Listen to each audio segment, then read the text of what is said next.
melhor do que o Dream que eu fazia ontem. Então vamos lá. Começando então, pessoal.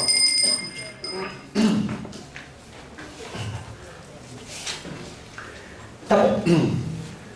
Então, bom dia, e lembrando que ontem nós falamos alguma coisa no finalzinho da aula, né, correspondente a esse assunto. Nós estamos falando dos movimentos diurnos aparentes dos astros. E a gente começou mostrando o que era o céu, mostrando que, na verdade, aquilo que a gente vê, o céu, é apenas uma interpretação que o cérebro faz daquilo que o olho está olhando. Verificamos que as estrelas podiam ser consideradas dentro de determinados limites como sendo estrelas fixas, umas com relações às outras. Vimos que havia então grupos de estrelas que a gente podia associar como sendo constelações, e vimos no finalzinho, né, o último slide era a representação do céu com as constelações dentro dos lotes que nós tínhamos chamado. Muito bom. O problema é que esta representação aqui do céu, tudo bem, ela é a representação mais correta do ponto de vista de representar o céu, mas ela obviamente tem um problema grave, né? Que é difícil de a gente entender essa representação. Então, o que a gente vai fazer é pegar esse céu, que é um céu tridimensional, claro, e nós vamos transformar isso em uma planificação. Então, nós vamos fazer com que aquilo que está representado aí seja representado num plano. Então, vamos ver. Então, por exemplo, lembra que quando a gente tem a Terra, a gente pode representar a Terra num plano, admitindo, por exemplo, que eu passasse aqui em volta da Terra um pedaço de papel dobrado lá, enrolado na Terra, né, um canudo, e colocasse uma lâmpada no centro da Terra e projetasse aquilo que está na Terra sobre aquele canudo de papel. Então isso a gente chama de uma projeção. Existem diversos tipos de projeção, mas o que a gente tem aqui no final, aquilo que está representado sobre a superfície esférica da Terra, a gente passa a representar num plano, simplesmente. Ocorrem distorções, mas é uma forma de representar. A mesma coisa nós vamos fazer no céu. Então,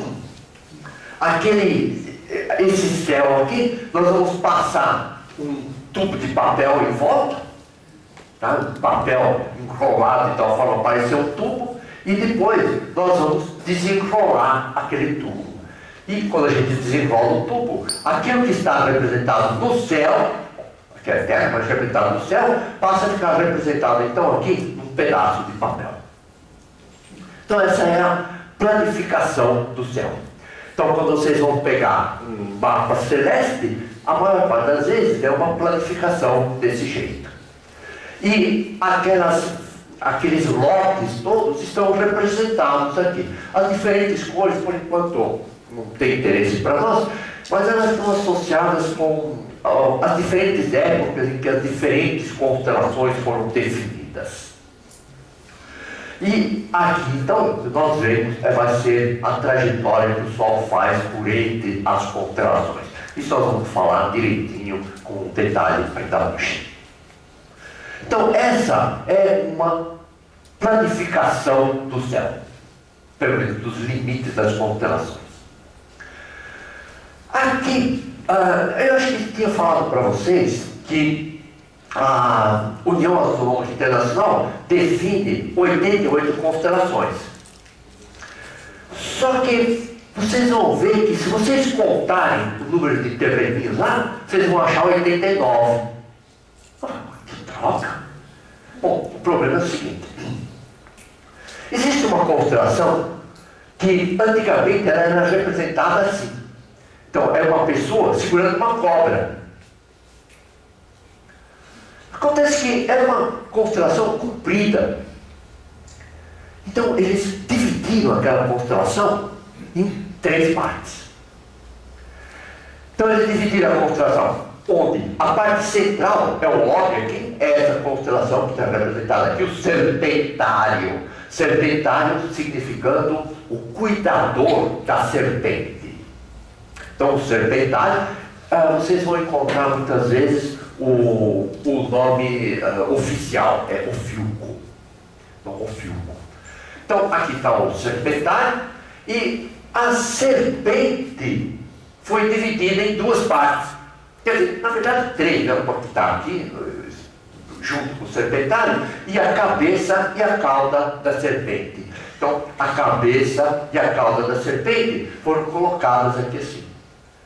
Então, tá vendo? Então, nós temos aqui a cabeça da serpente, a cauda da serpente. E entre esses 2 moldes está o serpentário.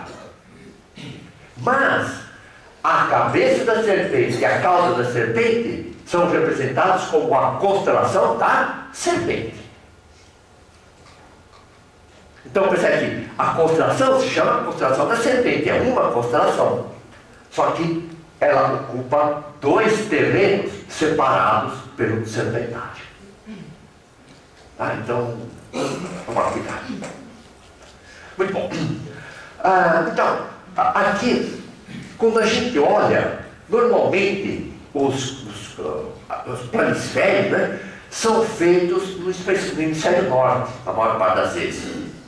Então, quando vocês pegam aquele planisfério, vocês têm que imaginar que o jeito que eles estão olhando lá no hemisfério norte, eles estão olhando para o sul. Então, no hemisfério norte, eles olham para o sul para eles verem mais coisa. Para o sol, a lua, vai estar sempre ao sul deles. Então, o que acontece é que eu estou olhando para o sul. Então, se eu estou olhando para o sul, do meu lado esquerdo fica o leste e do lado direito o oeste. Então, a representação é essa daí. Bom, para cá é sul. Eu olhando para o norte, é lá para trás. Então, ele aqui é o observador do hemisfério norte. Se eu pegar um mapa desse daqui e quiser usar aqui no hemisfério sul, ó, é uma constelação igualzinha àquela lá, mais detalhes que eu vou pular por aqui. Tá. Eu já volto. Então, aqui é o... Deixa eu pular. Não. Está mais para frente, depois eu falo. Não preparei direito. Então, daqui. Então, quando eu pego esse mapa, que geralmente é feito para o hemisfério norte, a primeira coisa que eu faço, bom, quando eu estou no hemisfério sul, para eu poder enxergar o Sol, a Lua e os planetas, o mais conveniente é eu olhar para o norte. Então, o que eu faço?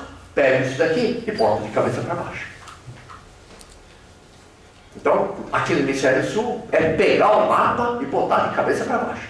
E ali é que tem mais relação com aquilo que a gente está vendo. Então, aqui é aquele mesmo mapa, com um detalhamento melhor. Essa linha azul aqui vai representar o caminho que o Sol aparentemente faz com relação às estrelas ao longo do ano. E essa outra linha violeta aqui, lilás, sei lá que cor que é essa daqui, representa o plano da galáxia, então o plano da Via Láctea, que nós vamos explicar direitinho também, já que aí vem mais para frente. Agora, tem um problema, lembra que eu falei que quando a gente faz a planificação do céu, planificação de uma superfície esférica muito plano, ocorrem deformações. E perto dos polos, geralmente essas deformações são muito grandes. Então, perto dos polos, aquilo de botar um tubo lá em volta da Terra, enrolado ao longo do Equador, não é uma boa ideia. Então, perto dos polos, o ideal é a gente colocar um pedaço de papel aqui, botar a lâmpada aqui no centro e projetar nesse pedaço aqui. Então, quando a gente faz isso no céu, no caso aqui do hemisfério norte, então está aqui o polo norte.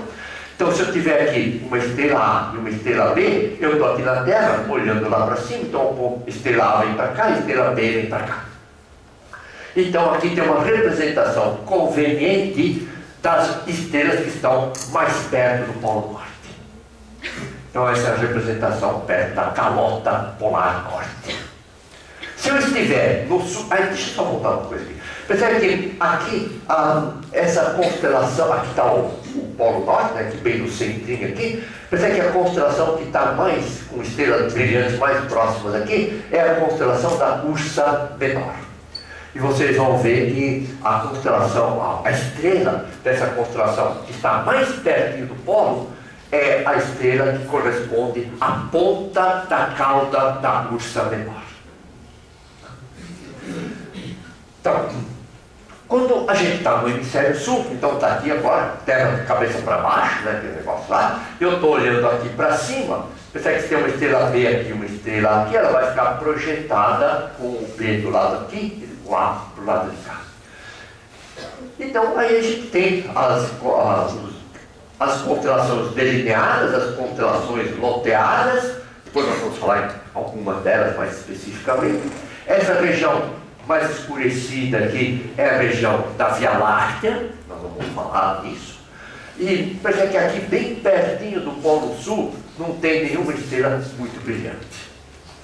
Então, aqui não tem Polaris Sul, isso não tem. Do ponto de vista de observação ao olho do tempo. Muito bom. Agora, lembra que nós já tínhamos falado, né, que na verdade as estrelas não são totalmente fixas umas com relação às outras. Então, olha, vamos pegar, por exemplo, a constelação da Ursa Maior, não da Menor, da Ursa Maior. Tem mais ou menos o mesmo formato, só que é um pouquinho maior. Por exemplo, hoje, aquela constelação tem mais ou menos esse jeitão aqui, assim. Aqui está aquela estrelinha que está na ponta do rabo, que é o rabo do urso. E hoje ela tem esse formato. Há uns 50 mil anos atrás, o formato dessa constelação era esse. Mas aqui parece que tem um ângulo um pouquinho mais agudo do que esse daqui. Esse retangulinho, esse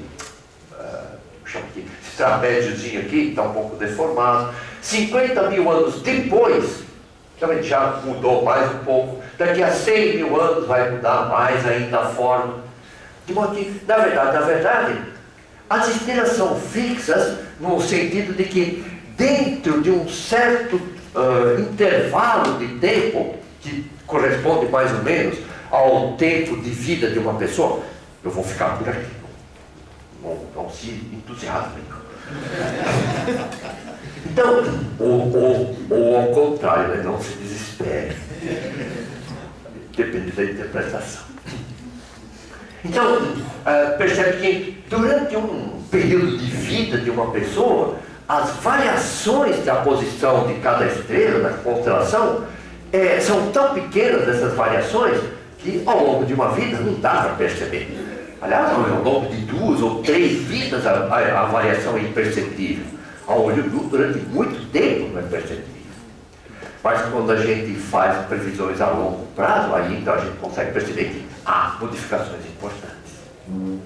E isso acontece com outras constelações também, né? Olha, que nós falamos bastante, percebe que o escudo aqui está assim. Há 50 mil anos atrás o escudo estava bem diferente, há 50 mil anos lá para frente o escudo vai ficar mais diferente ainda, daqui a 100 mil anos então nem tem mais escudo aí na mão do sujeito lá. Tá?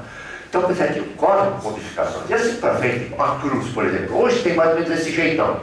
50 mil anos atrás, não era lá muito parecido. Daqui a mais 50 mil anos, percebe que vai mudar bastante com relação ao que é hoje. E bom, daqui a 100 mil anos, ao invés de cruz, sei lá, vai ser 2 linhas paralelas. E assim para frente, as outras constelações também acabam mudando de forma conforme o tempo vai passando.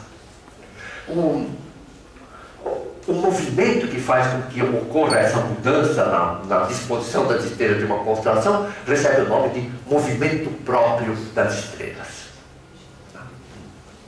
Muito bom. Lembra que nós tínhamos falado, né, do negócio de era cristã e era comum, né?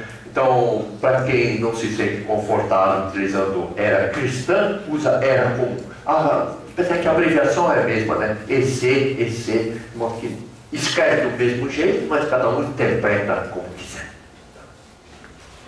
Bom, agora, imagine o seguinte. Imagine que eu estou na Austrália. Bom, estar na Austrália ou estar no Brasil, principalmente aqui na nossa região aqui de Bauru, o céu é basicamente a mesma coisa. Uma vez que a Austrália está mais ou menos na mesma latitude que a nossa região aqui. Então, se eu estiver na Austrália e eu olhar para a constelação de Órion, eu vou ver a constelação de Órion assim. Vocês que olham, percebe que o ombro do caçador está mais para baixo que o pé do caçador. Enquanto que se eu estiver no hemisfério norte, onde essas constelações foram definidas, aí sim, quando eu olho para o caçador, o ombro está em cima e o pé está embaixo. Em outras palavras, percebe que quando eu mudo de posição na Terra, a posição da constelação com relação a mim muda também. E isso pelo seguinte motivo, né? Imagina que aqui tivesse a Terra, o hemisfério norte aqui, o sul aqui, uma pessoa aqui e uma aqui, olhando para o mesmo céu na mesma hora. Bom, percebe que essa pessoa, quando olha para cá, a estrela vermelhinha está para cima, enquanto a estrela mais azulada está mais para o pé dele. Enquanto que esse que está aqui, quando ele olha para o céu, percebe que, bom, mais para cima está a estrela azulada, e mais perto do pé dele está a estrela avermelhada. Então, pelo fato de a gente mudar de hemisfério, algumas das constelações, aquelas que estão entre aquelas duas posições, vamos chamar assim, as constelações mais perto do Equador, acabam sofrendo inversão. Então, o nosso amigo aqui do hemisfério norte vê a constelação do caçador como ela foi definida, e nós aqui vemos a constelação do caçador de cabeça para baixo. Muito bom. Agora, percebe que esse é o problema de que quando a gente vai olhar para o céu, é bom a gente olhar de tal forma que não quebre o pescoço. No seguinte sentido, imagina que eu estou parado aqui está o céu, imagina que para cá está o norte, para cá é o sul. Já nós vamos ver como é que se define essas posições direitinho. Tem aqui o meu ponto mais alto, o zênite, e vamos supor que eu estou observando essa estrela branquinha aqui. Estrela branquinha, estrela branquinha. Cadê? Ó céus, no mau sentido agora. Muito bom. Nada. Dá para ver? Tá bom lá atrás? Quer dizer, vocês estão ouvindo o que eu estou falando aqui ou vocês estão ouvindo pelo os dois? Esse é um problema. Lamento. Eu já não posso ajudar. Muito bom. Então, pensa aí que eu estou olhando para essa estrela branca, que está aqui para o norte, porque eu estou olhando para o norte, estou olhando normalmente. O que significa o seguinte, né? Que se tiver o chão aqui, eu estou parado aqui, o meu leste é para cá, o oeste está para cá, eu olho para o norte e vejo aquela estrelinha lá para o norte. Legal. Agora, imagina que eu quero, nessa mesma posição, olhar essa outra estrela vermelha aqui, sem mudar a minha posição. Bom, já viu, né? É a hora que eu quebro o pescoço. Não é confortável. Então, como não é confortável olhar para essa estrela quando eu estou virado para o norte, o ideal é olhar para o sul. É mais do que óbvio. Só que exatamente essa mudança que vai fazer com que o céu que estava assim, eu passe a ver assado. E é por isso que eu tenho que pegar os mapas que estão feitos lá para o hemisfério norte e botar de cabeça para baixo, para poder enxergar o céu, porque eu não quero ficar quebrando o pescoço. Agora sim, quando eu estou olhando aqui para o sul, eu vou ver perfeitamente aquela estrela vermelha. Por quê? Bom, porque eu estou parado aqui agora, olhando para o sul. Então, do meu lado esquerdo está o leste, do lado direito o oeste, eu estou olhando para o sul e a estrela está lá, perto daquilo que eu estou enxergando. Então, você percebe que a disposição das estrelas no céu vai depender também de estar olhando para o norte ou para o sul. E ali é que está aquela porcaria que eu estava procurando naquela hora que eu não achei. Então, tá vendo? Então, está aqui o céu planificado para um observador do hemisfério norte. Por que para o hemisfério norte? Porque no hemisfério norte eu olho para o sul e o norte está lá para trás. Enquanto que, se eu estiver no hemisfério sul, eu olho para o norte, para que eu enxergue melhor. Eu olho para o norte e aí eu tenho que colocar o mapa de cabeça para baixo. Certo? Se eu estiver no sul, olhando para isso daqui, tá, é só quebrar o pescoço. Então, aí eu posso ver assim, aí eu uso o mesmo mapa, tudo bem? Só que 5 minutos de observação noturna. E mais algum tempo no hospital com a nuca enfaixada. Muito bom. Agora aqui, uma coisa. Isso, na verdade, é um problema gravíssimo nos livros didáticos. Sempre que eu disser livros didáticos, imagine entre aspas. Olha só. A pergunta é a seguinte.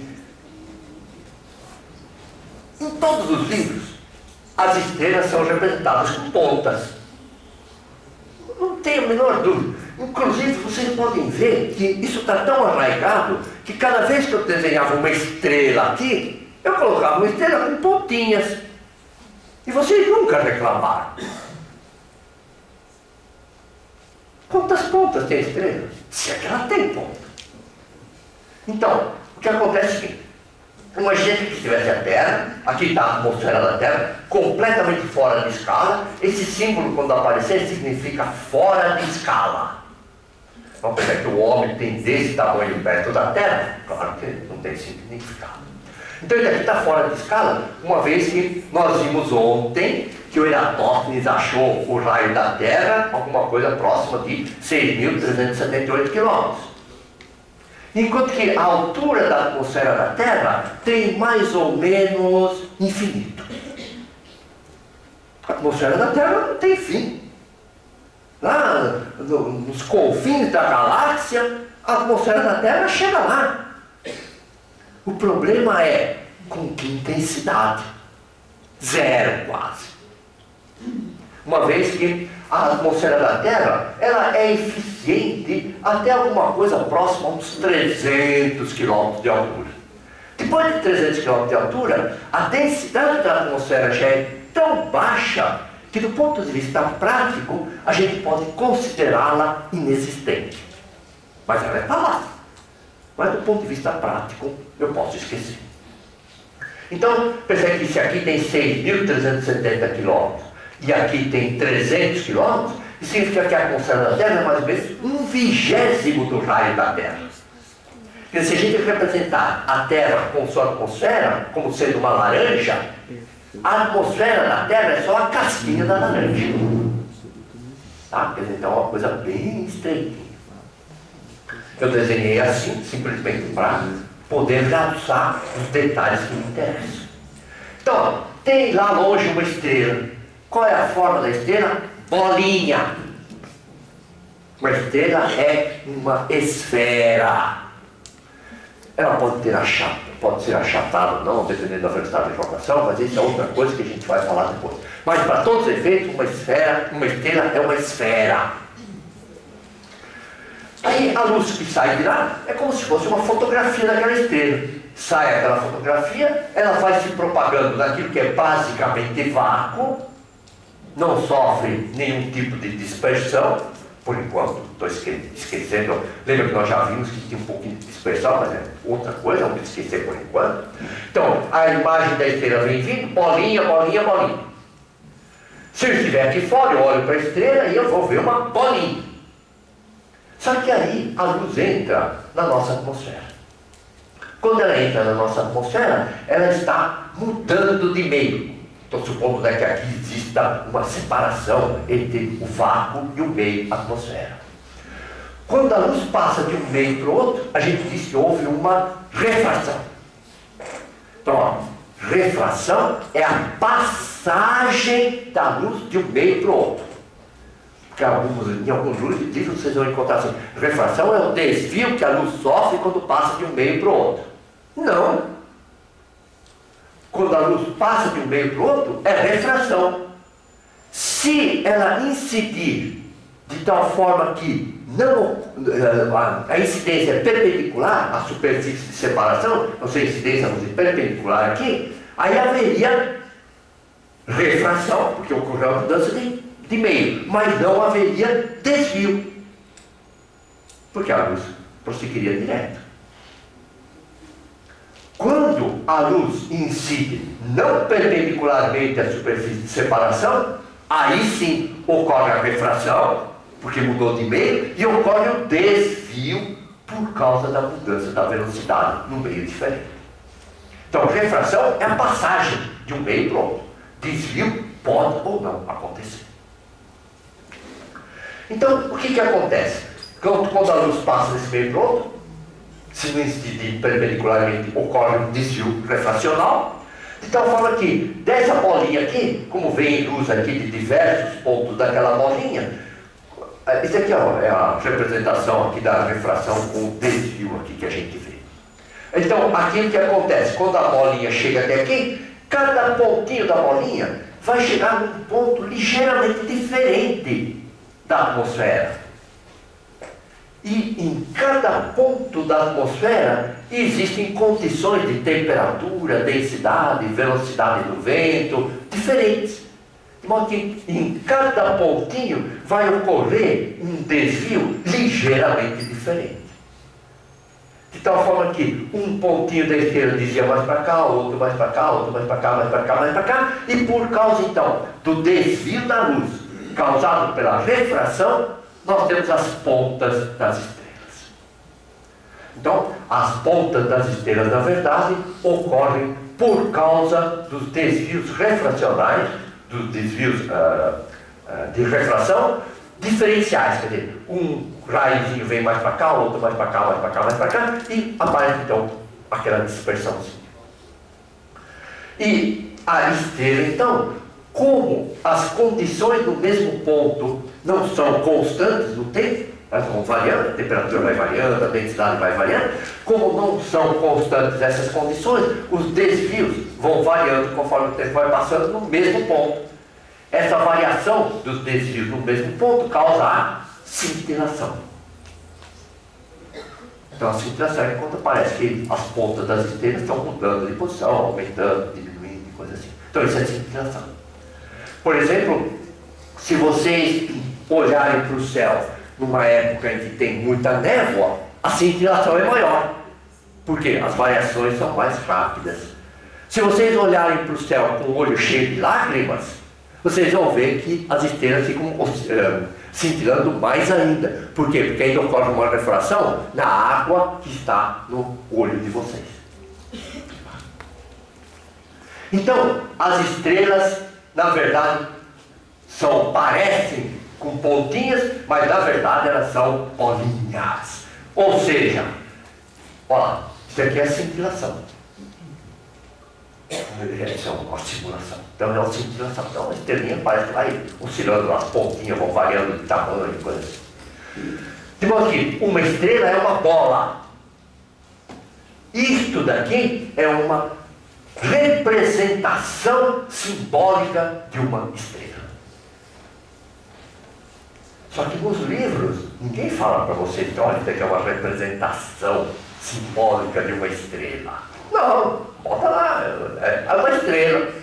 E é por isso que a criança chega para você, depois vai falar assim, mas quantas pontas tem a estrela?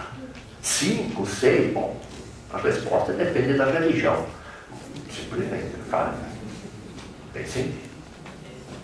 Muito bom. Imagina agora que eu estivesse na Lua. Eu estou olhando para o céu na Lua. Como é que eu viria as estrelas? Bolinhas ou estrelinhas com pontinhas? Bolinhas. Por quê? Não tem atmosfera, pelo menos basicamente não tem atmosfera. Como não tem atmosfera, não tem refração, não tem cintilação. Portanto, da Lua eu vejo bolinhas no céu. Esse é um dos motivos pelos quais uma daquelas teorias conspiratórias de que o pessoal dos Estados Unidos não chegou na Lua, porque quando fotografaram o céu lá na Lua, não viram estrela. Não viram, porque são pontinhos. E para poder chegar, tem que ter um tempo de exposição muito grande. Aqui na Terra, como tem uma dispersão, como um tempo de exposição menor, já percebe, então tem uma mancha lá no céu, a estrelinha está lá. Chegaram lá, tá? Pode ter certeza que eles chegaram lá.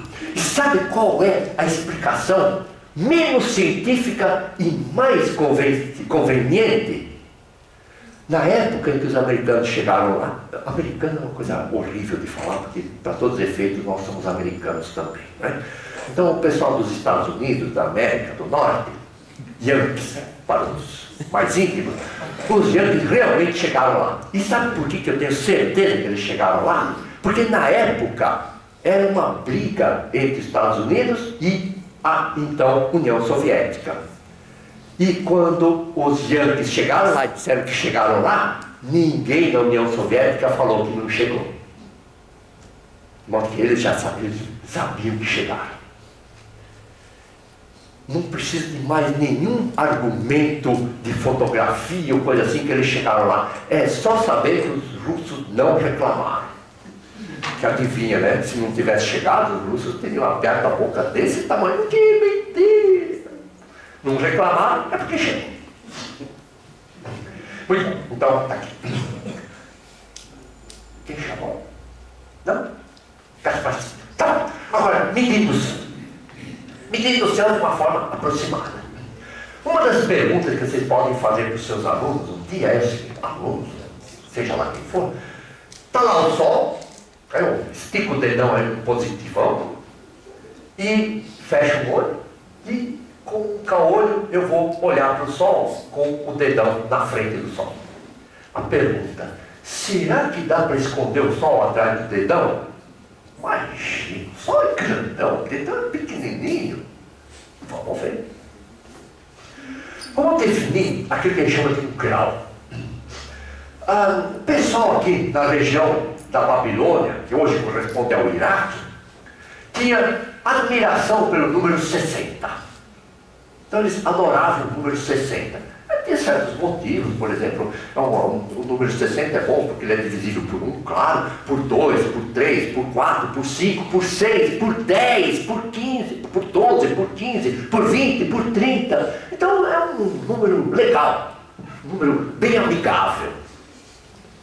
Então eles adoravam o número 60, por isso que eles utilizavam o sistema sexagesimal. Aí eles pegaram, então aquilo que eu falei, né, os divisores altos. Então, eles pegaram a circunferência e dividiram a circunferência em 360 partes iguais. Por que 360? Opa, é um múltiplo de 60. E como eles 60 parecia muito pouco para eles botaram 360. Era assim.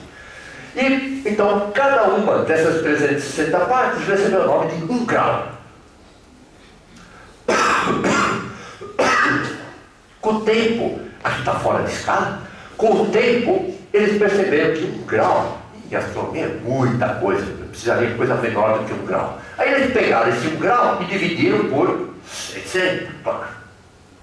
Cada um daqueles pedaços passou a se chamar de 1 minuto. Minuto significa pequeno. Então era um pequenininho do grau. Ainda era grande. Aí eles dividiram isso aqui em mais de 60 partes. Cada um deles se chama segundo. Na verdade se chama segundo minuto. Quer dizer, é um segundo pequeno. Só que a gente esquece o minuto e só fala segundo. Mas o correto é segundo minuto. Muito bom. O tamanho disso. Pensa numa moedinha de 10 centavos. Se eu pegar uma moedinha de 10 centavos, tem mais ou menos 2 centímetros de diâmetro, e colocar essa moedinha mais ou menos a 1 metro, o ângulo sob o qual eu vejo aquela moedinha é de 1 grau. Se eu pegar essa mesma moedinha e colocar lá a 70 metros, o ângulo sob o qual eu vejo aquela moedinha é de 1 minuto. E se eu colocar essa mesma moedinha a 4 quilômetros de distância, o ângulo sob o qual eu vou ver aquela moedinha é mais ou menos 1 segundo. Então isso dá para vocês uma ideia de o que é o grau, o minuto e o segundo. Muito bom. Agora vamos medir o céu. Por exemplo, se vocês pegarem um pau, sempre com o braço esticado, entre dois pontos bem distantes do pau, corresponde mais ou menos a uns 20 graus. Então, se alguém chegar para você e falar, isso é muito comum. Então, o pessoal chegava lá no observatório e, olha, eu vi um astro que estava mais ou menos a uns 5 centímetros da Lua. O que significa isso? Não tem significado. Está vendo? Então, se o cara chegasse lá, olha, eu vi 2 astros separados lá com um palmo no céu. Bom, estou imaginando que é o braço esticado. Aí a coisa começa a ficar mais fácil de entender. Se eu pegar só a largura do pulso, a largura do palmo, dá mais ou menos uns 10 graus. É claro que isso depende das condições biométricas de cada um, mas isso é uma regra mais ou menos geral. Se eu pegar o meu dedão, a largura do meu dedão tem mais ou menos 2 graus. E o Sol, bom, nós já vimos. Lembra que o Sol tinha meio grau, 30 minutos. Horas. Então, está aqui os 2 graus que ficam atrás do meu dedão. E eu vou ver quantos sóis eu posso pôr. Como cada sol tem meio grau, isso significa que eu posso enfileirar 4 sóis atrás do meu dedão. Isso é uma coisa que geralmente surpreende a pessoa. Então, percebe que realmente o Sol é muito pequenininho do ponto de vista angular. E se eu fizesse a experiência com a Lua, a mesma droga. Porque lembra que por coincidência, o Sol e a Lua tinham o mesmo semidiâmetro angular. Portanto, caberiam aqui 4 luas enfileiradas uma atrás da outra, atrás do meu dedão. Então, mais ou menos como resumo, eu tenho aqui de uma ponta a outra uns 20 graus, daqui até aqui mais ou menos uns 15 graus, e daqui confesso que eu nunca usei, aqui uns 8, 10 graus, aí dependendo de cada um. Cada dedo tem uma largura aí da ordem de uns 2 graus, mais ou menos. Muito bom. Então, olha lá. Imagina que está aqui o nosso Cruzeiro do Sul, com aquelas estrelas lá que a gente já conhece, né? Essa é a mais brilhante, a alfa, beta, gama, delta e épsilon. Aqui estão as 2 estrelas da constelação do Centauro, que normalmente são chamadas de estrelas guias. Por causa do quê? Porque quando eu estou procurando lá no céu, às vezes a gente fala, será que é esse o Cruzeiro do Sul? Porque botando 4 estrelas lá, forma uma cruz. E tem muitas que estão realmente formando uma cruz. Então, para achar essa daqui, a gente tem que procurar 2 coisas no céu. Primeiro, a constelação tem que estar na Via Láctea. Então, se vocês estão vendo a Via Láctea lá no céu, e você fala, opa, a cruz está aqui, esquece, não é aquela. Então, tem que estar na Via Láctea. Em segundo lugar, tem que ter essas 2 estrelinhas aqui apontando para o Cruzeiro do Sul. Tá? Então, são 2 dados para a gente achar o Cruzeiro do Sul. Muito bom. E a pergunta é a seguinte: quanto é que vale o ângulo entre essas 2 estrelas aqui? Mais ou menos. Bom, eu sei que vale 6 graus, mas como é que eu poderia medir isso? Então, vou pegar entre a estrela alfa do Cruzeiro e a estrela gama do Cruzeiro, vou pegar o meu pulso e colocar lá. Eu vejo, bom, atrás do pulso cabe, esconde tudo. Aí tiro um dedo, opa, deu certo. Então, mais ou menos tem 3 dedos entre as 2 estrelas. Portanto, tem alguma coisa próxima a 6 graus, uma vez que cada dedo tem mais ou menos 2 graus. Bem? Então é assim que a gente mais ou menos mede os graus no céu de forma aproximada. Agora, a gente chama de poder de resolução óptico o menor ângulo entre 2 pontos, de tal forma que eu ainda consiga ver os 2 pontos como 2 pontos distintos. Porque se eles estiverem mais próximos do que aquele poder de resolução, ao invés de eu ver 2 pontos, me parece uma mancha no céu. Então, ó, Lembra que nós vimos que 1 minuto correspondia mais ou menos àquela moedinha a uns 70 metros de distância. Muito bom. Se eu tiver duas estrelas cuja separação angular for maior, tá bom? Então, for maior do que 1 minuto, eu olho para essas duas estrelas e vejo as duas estrelas como duas estrelas. Se a separação angular for de 1 minuto, está no limite daquilo que o olho humano consegue. Porque aqueles dois pontos, eles estão tão próximos, mas ainda não consigo ver que são 2 pontos. Se a separação angular entre eles for menor do que 1 minuto, aqueles 2 pontos para mim vão parecer uma mancha só. O olho humano não consegue separar.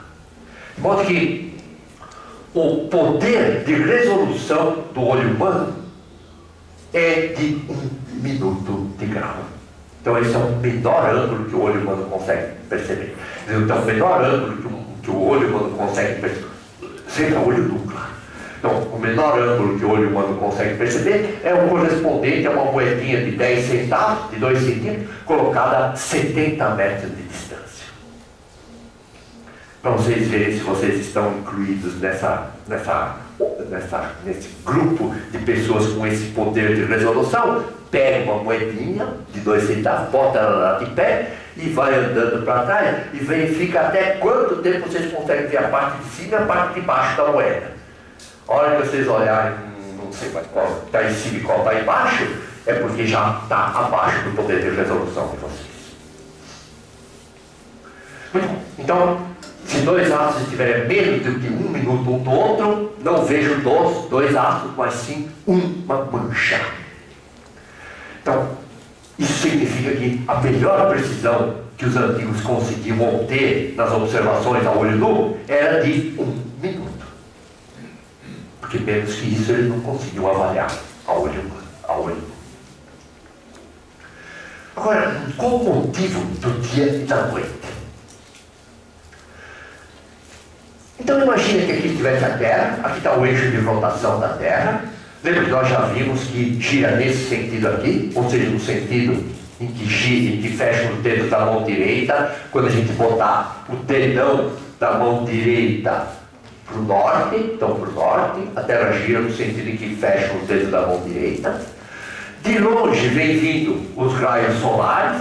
Esses raios solares vão bater numa parte da Terra, e nessa parte em que os raios solares batem é a parte clara do dia. E a parte onde não estão batendo é a noite. De tal forma que, a partir de agora, nós vamos sempre tomar muito cuidado em falar a distinção entre dia e dia claro. Porque dia claro é a parte do dia em que o sol está visível. Noite, bom, claro, é a parte que não está visível. E dia é a associação do dia claro mais a noite. Então, a partir de agora, quando eu disser dia, sempre entenda como sendo a soma dos dois. Quando eu quiser me referir à parte clara do dia, eu vou falar claramente dia claro, para não ter dúvida. A menos no caso em que não tem dúvida, eu já falei tantas vezes dia claro que eu posso acabar falando dia. Tá certo? Sim, de tal forma que todo mundo entenda o que eu estou falando. Por exemplo, eu não preciso dizer assim, olha, trabalhei dia claro e noite. Trabalhei dia e noite, ponto final. Agora, se eu trabalhei um dia e uma noite, aí a coisa já começa a ficar um pouco em dúvida, né? Porque será que eu trabalhei um dia claro mais à noite, ou trabalhei um dia inteiro e mais uma noite? Então, percebe que depende da situação, tem que deixar claro qual é o problema que a gente está falando. Então, o dia, por definição, tem 24 horas, 00 minutos e 00 segundos, por definição. E aqui, ó, essa linha aqui que separa os dois, num determinado instante, está aqui assim, ó. É claro que do lado de cá é o dia, do lado de cá é a noite. A minha pergunta é a seguinte: para onde parece que essa a sombra aqui está indo? Para lá? Então, para a esquerda ou para a direita? Para a esquerda, Pensa que como a Terra está girando para cá, pensa que, olha, a sombra está aqui assim, olha para o Brasil, ela chegou aqui e vem vindo para cá. Então a sombra realmente vem vindo para cá. Então o sentido do deslocamento da sombra é para lá. Então a sombra sempre vai para o lado do oeste de qualquer lugar, em particular do oeste do Brasil. Muito bom. Agora, isso aqui nós já falamos, vou só chamar a atenção. Está aqui então a rotação da Terra, está aqui o eixo de rotação da Terra. Pensa que o eixo de rotação é perpendicular ao plano do Equador, gira no sentido lá da mão direita. Agora, imagina que tivesse uma pessoa olhando daqui. Essa pessoa olhando daqui vai ver a Terra girar nesse sentido aqui. Então ele vai ver o Polo Norte e a Terra girando nesse sentido. Se a pessoa estiver aqui embaixo, ela vai olhar para cá e a Terra vai passar girando no sentido horário. Então a Terra vai parecer estar girando nesse sentido. Tudo bem? Muito bom. Agora, imagine que fosse um eixo de passagem do tempo. Eu sei que, bom, tem o dia e tem a noite. O que está errado nessa figura é essa linha aqui. Porque não é assim, olha, está claro, e de repente apagaram a luz. Não é assim. Ocorre uma transmissão de claro para escuro com uma certa degradê, né? Com uma certa densidade de luz que vai diminuindo. Então o que a gente percebe é que a partir do instante em que o sol se põe, logo depois começa a escurecer devagarzinho, vai escurecendo, até que chega uma hora que fica tão escuro já, que a partir daí começa a noite. E tem uma fase intermediária aqui, que é o chamado crepúsculo. Kreper, em grego, significa escuro. Úsculo significa uma coisa pequena, né? Minúsculo, pequeno. Então, crepúsculo significa um escuro pequenininho, escurinho. Então, o crepúsculo é aquele mais conhecido, escurinho. Tá? Então, esse é um crepúsculo. Agora, como é que a gente define, então, quando começa a noite? Bom, imagina o seguinte, então. Imagina aqui que esteja a Terra, com aqueles 6.372 km mais ou menos, aqui a atmosfera da Terra, com mais ou menos uns 300 km, e imagina que eu estou aqui assim. De tal forma que o meu horizonte está aqui assim. Durante o dia, bom, se eu olhar para o céu, é claro que as estrelas estão lá. Só que o Sol também está lá. E por que eu não vejo as estrelas então? Na verdade, por dois motivos. Um deles, o Sol, a luz do Sol chega para nós com muito mais intensidade que a luz das estrelas. Então, é a mesma coisa que eu estar dentro, você estar dentro de um carro, eu estou aqui fora, e vocês botam o farol alto na minha cara.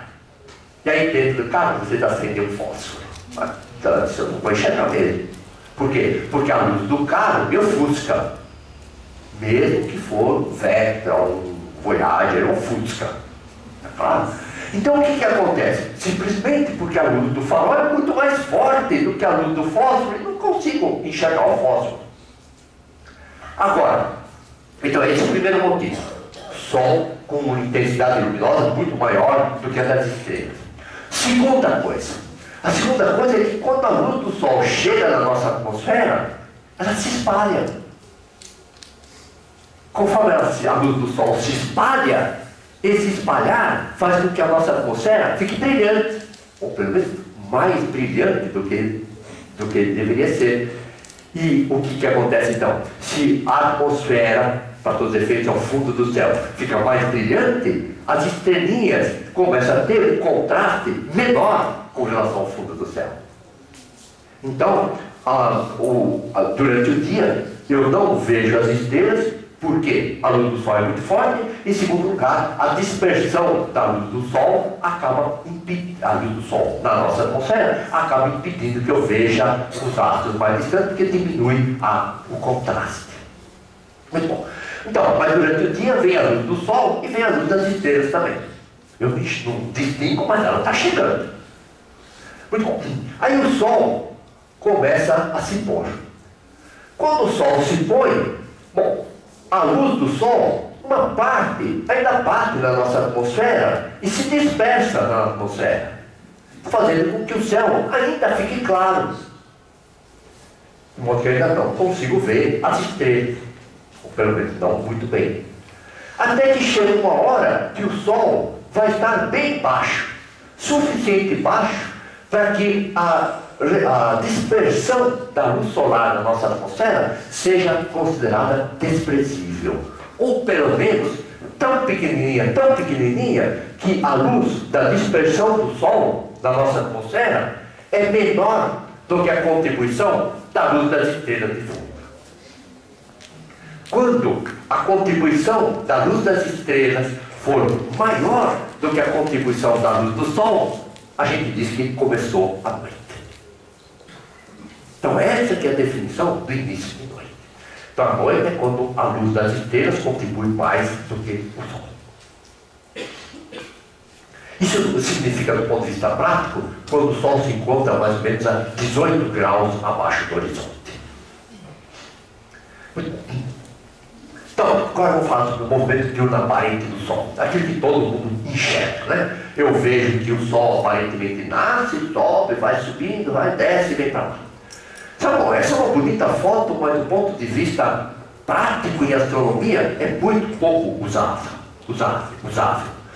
Então, normalmente a gente representa assim. Estou eu parado aqui, o meu horizonte é o plano horizontal passando pelo meu... Na verdade, seria o plano horizontal que passa pelo meu olho. Mas como a distância do meu olho até o meu pé é muito pequena, face às dimensões do universo que eu estou medindo, eu posso botar o plano do horizonte passando do meu pé mesmo, não faz diferença nenhuma. Então está aqui o meu plano do horizonte, aqui está o céu, indicando aqui então que é tridimensional, e eu verifico que, bom, essa metade do céu eu enxergo, essa outra metade eu não enxergo, naquele instante pelo menos. Então tudo que está abaixo do horizonte eu não enxergo. De tal forma que, numa hora qualquer, eu vejo que o Sol está nascendo aqui assim. Tem um S e um M aqui, por enquanto eu não sei o que é, depois a gente vai verificar. Então eu vejo que o Sol nasceu lá. Vou botar uma árvore aqui, ó, o Sol nasceu por aqui. Aí conforme o tempo vai passando, eu percebo que o Sol lá atrás vai subindo lá no céu, até que chega uma hora que o Sol atinge aqui o ponto mais alto do céu. O ponto mais alto da sua trajetória no céu. Porque lembra que o ponto mais alto do céu é o zênite. Não obrigatoriamente o Sol passa no zênite.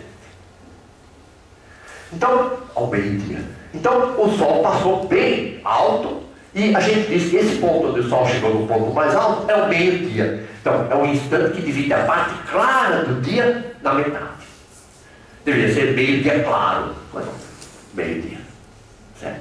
Bom, aí a partir daqui, o que acontece? Então o Sol fez esse movimento. Agora eu coloquei esse pedaço aqui para indicar que o céu está do lado de cá também, né? Não é só lá atrás, tá? Então, estou colocando aqui. Então, o céu começa, então, subiu e começa a descer por aqui assim. Então, conforme ele vai descendo aqui assim, chega uma hora que o Sol se põe. E a partir daí, então, bom, sabemos nós hoje que o Sol vai continuar aqui na sua trajetória até que depois ele vai nascer lá do outro lado no dia seguinte. No passado, isso, obviamente, eles não sabiam que o Sol fazia esse caminho.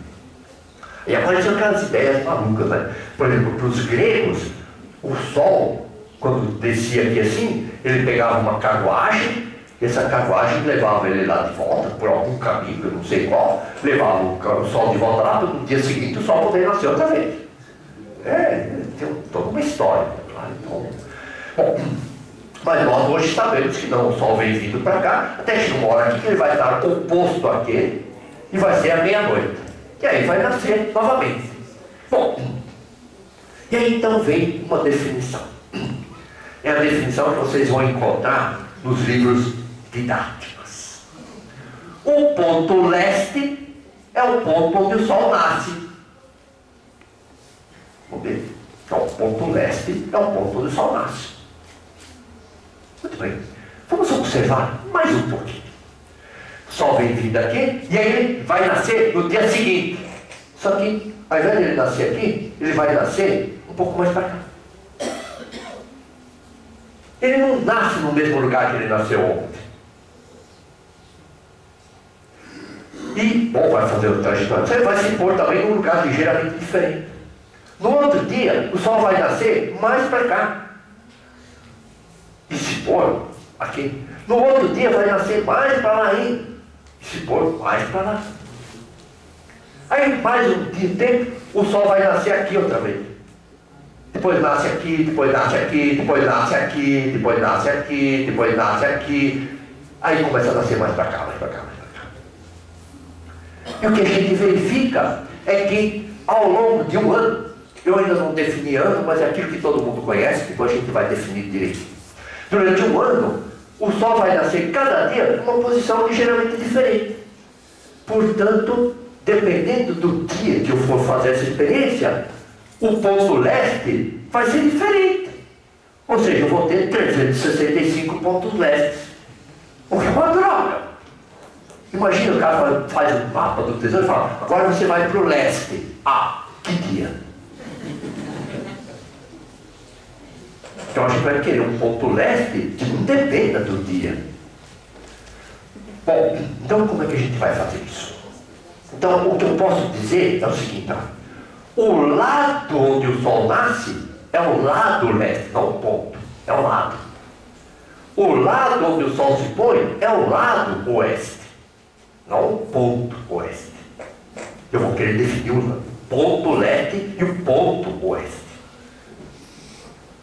Bom, para isso, primeiro, vamos fazer uma definição aqui que é importante.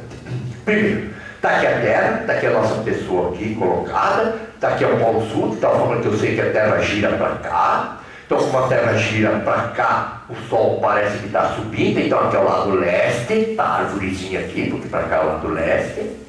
E eu verifico então que o Sol nasce aqui numa certa hora, passa lá em cima, no meio-dia, se põe aqui assim. E aí fica aqui meia-noite e assim para frente. Bom, o intervalo de tempo, então, não esqueça que tudo isso ocorre por causa da rotação da Terra. Então, isso faz com que a gente defina o seguinte. Então, a partir do instante em que o Sol nasceu até o instante em que ele se põe, é o dia claro. Aí, daqui para baixo é a noite, incluindo um pedacinho de crepúsculo que eu estou pulando por enquanto. Então, tem a noite. E a associação do dia claro com a noite recebe o nome de dia. A parte do dia claro mais a noite, então, é chamado dia. E se vocês não tiverem, se vocês querem falar de tal forma que não fique dúvida nenhuma se é dia claro ou dia, é só chamar o dia de nictêmero. Vamos ter uma reunião importante daqui a 5 nictêmeros. Reunião marcada e nunca mais realizada, que ninguém vai saber a mínima ideia do que vocês falam. Tá certo? Então, nictêmero é uma palavra oficial, mas que ninguém usa. Muito bom. Agora, tem gente que, ao invés de começar a contar o dia a partir do instante em que o Sol nasce, começa a contar o dia a partir do meio-dia. São umas pessoas assim, bem malucas, mas que elas têm motivo para fazer isso, de começar a contar o dia ao meio-dia. É porque é muito mais preciso determinar o instante em que o Sol está no ponto mais alto da sua trajetória do que determinar o instante em que o Sol está nascendo no horizonte. Por causa da refração, por causa da dispersão da atmosfera, então por causa de um monte de coisas, nuvens, um monte de coisas, sem contar a cara de sono que a gente tem de manhã, que ainda não acordou direito para poder observar quando o Sol está nascendo. Então tem um monte de motivos que fazem com que a determinação do instante do nascer seja menos precisa do que o instante da passagem pelo meio-dia. Pois não. Ele tem mudando todo dia também de instante. Desculpa. O nascer do sol nunca acontece no mesmo Ah, instante. isso, exatamente. Então o tempo do dia não seria 24 horas. Isso é para quem não conseguiu ouvir o que ele falou, é que, e como a hora do nascer do sol não ocorre todo dia na mesma hora, então fica difícil de determinar qual é a hora em que ele está nascendo. Isso nós vamos ver depois, por exemplo, que nos antigos, quando eles faziam relógios de sol, existiam graduações dependendo da época do ano. Porque em alguns lugares dizem assim, quando o sol nasce é 6 horas da manhã. Ponto final. Como se nós sabemos que não, pelo nosso relógio, de vez em quando é 6 horas e já está claro, de vez em quando 5 horas já está claro, de vez em quando às 7 ainda está escuro. De modo que o relógio de impulso que a gente usa não funcionaria daquele jeito que quando nasce o sol é 6 horas. Então, isso é uma dessas coisas. Então. Mas, então, de qualquer forma, para todos os efeitos, a determinação do instante da passagem pelo meio-dia é mais precisa do que o nascer do ocaso. Mas tem gente que utiliza o dia começando quando o sol se põe. Que até de tardezinha é sexta-feira, aí quando escureceu é sábado. Eu falo, ninguém faz isso. Faz. Se vocês tiverem algum conhecido judeu ou árabe, muçulmano, vocês vão ver que é assim. Por exemplo, o que o judeu faz quando chega o sol se põe na sexta-feira? Começa para eles o sábado. O que é sábado? Sábado. Então o sábado deles começa quando o sol se põe na sexta-feira. E para os muçulmanos é a mesma coisa. Então, por exemplo, alguns costumam dizer assim, a primeira oração dos muçulmanos se dá